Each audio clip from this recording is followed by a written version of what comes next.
What is Ohm's law? Ohm's law states that the current through a conductor between 2 points is directly proportional to the voltage across the 2 points.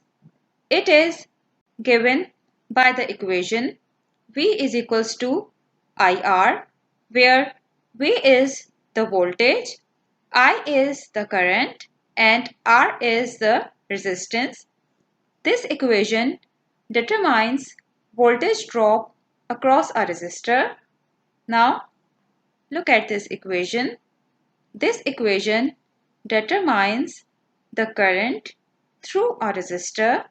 Now, this equation 1, it can be rewritten as R is equals to V upon I.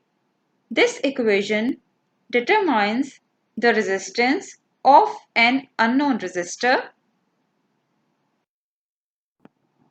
Now, here is your class task. There are two circuits. One is series circuit and second is parallel circuit.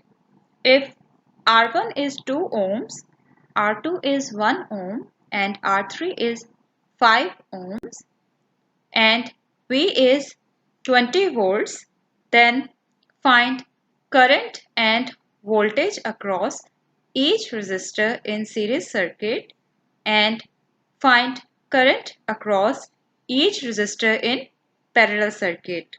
Take 5 minutes to complete this task.